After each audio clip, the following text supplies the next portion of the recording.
I went to a bookstore in Portland today that is not Powell's, and I'm honestly proud of myself. I don't know how I've lived in Portland and lived here since 2018, and the only bookstore that I've really been to is Powell's, which is, it's honestly kind of embarrassing. But I have a small haul today from this bookstore that I've never been to. It's called Arches Books or Arches Bookstore. It's a used bookstore, right? And it was such a quaint place. There was a recent owner named Adam, and he was in the store, and a bunch of other people who worked with them. And it's kind of a neighborhood place. A bunch of people would stop by and just talk with them, and there was that vibe of everyone kind of knows each other. It was fun. It was honestly cute, and they had a really cool selection. I saw popular books that I knew, which makes sense, you would collect stuff like that, and then I also saw other stuff that I wasn't familiar with, or things that I'd wanted to get or maybe pick up and then didn't. They had a really cool NYRB selection. I bought 4 books. I was trying to be cautious, in my spending. Kind of. I'm not supposed to be buying new books. Instead of a bag, you get a box like this, which is kind of fun. But also it's not fun because I literally left the bookstore, and because it's fucking Portland, it started raining 2 minutes after, so I was just standing in the rain waiting for my ride, worried that these books were going to be ruined. I got Interpreter of Maladies by Jhumpa Lahiri, and I've never read anything of hers, but she's a writer that has come up for Dragachubas. I think Dragachubas has written an essay on her, and she's just a popular writer that I've wanted to read for a long time, so I picked this one up. It's a collection of short stories, and I think short stories are a good intro point into a writer that you're interested in, or you're just not really familiar with, to kind of get a taste of what their works might be.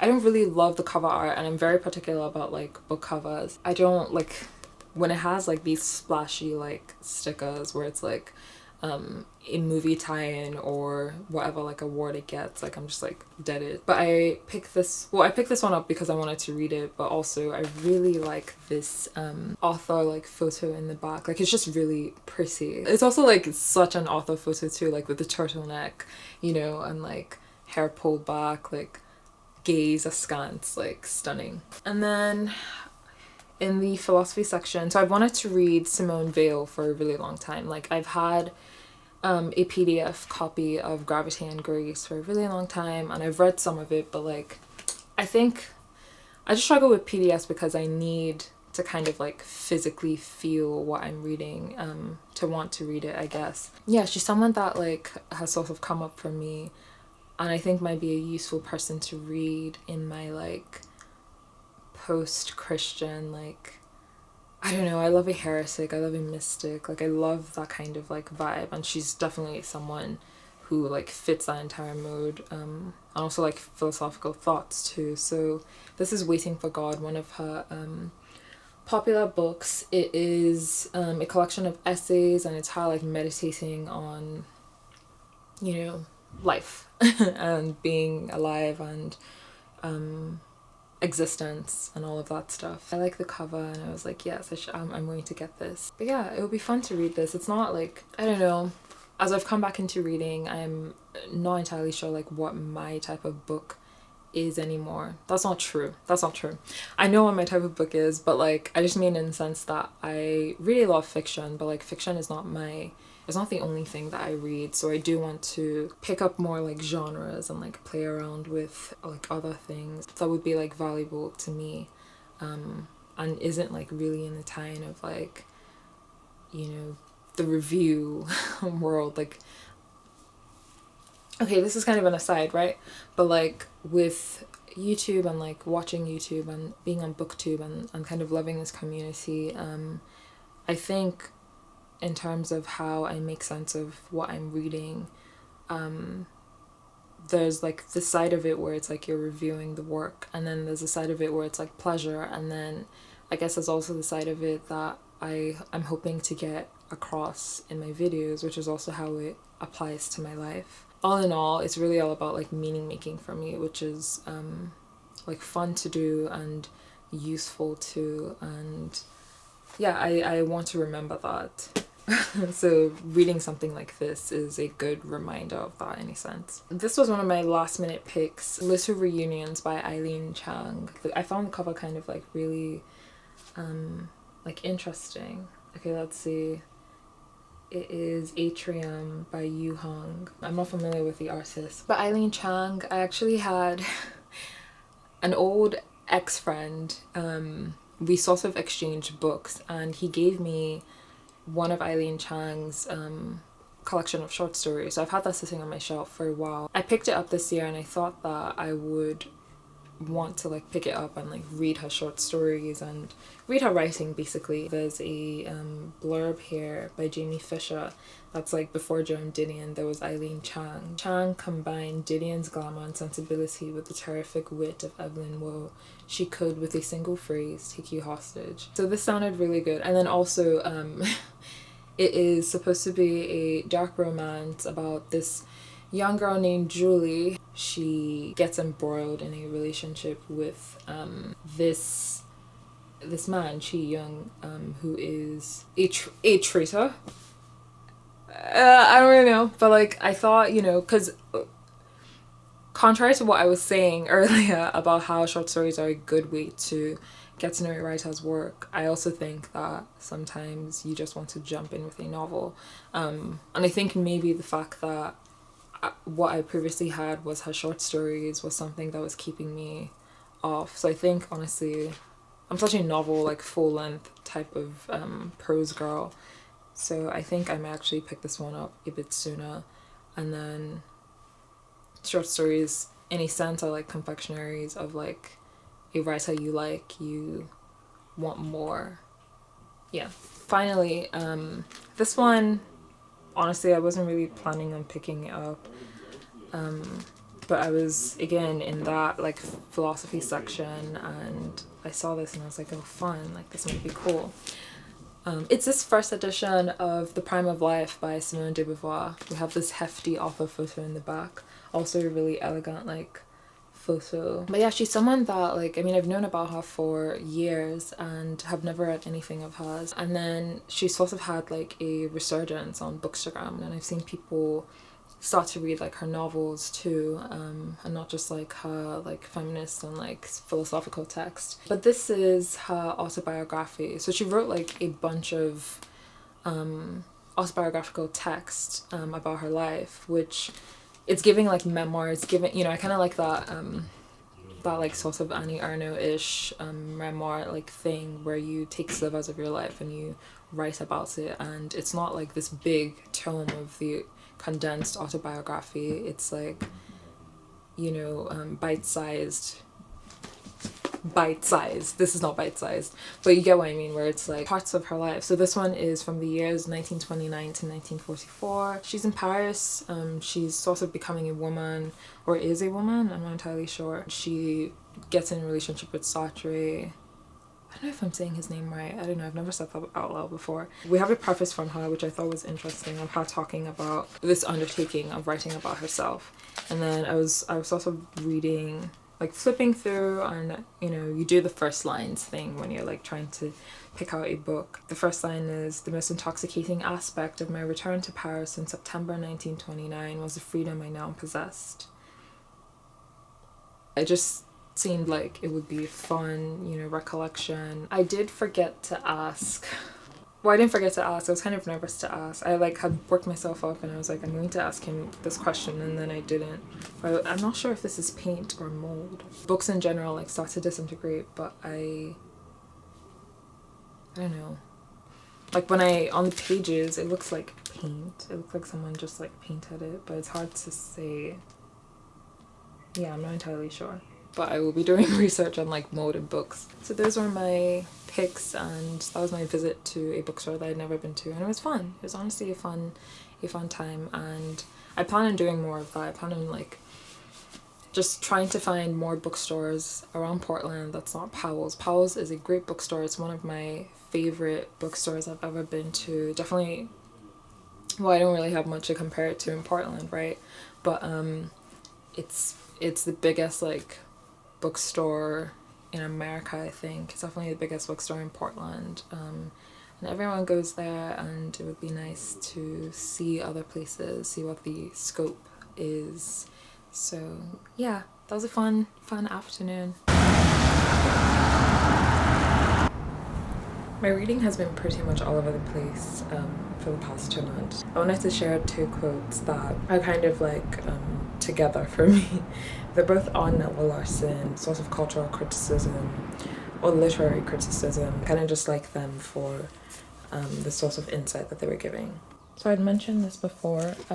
Negroland has like a bunch of sections that's like little, like it's criticism, because Margaret Jefferson is a critic. It makes sense that her memoir would include that. I think also it demonstrates the sort of critical logic and like thinking that, and like her perspective sort of being formed as we're witnessing her grow from being a young girl who then begins to kind of like question the environment that she's born into.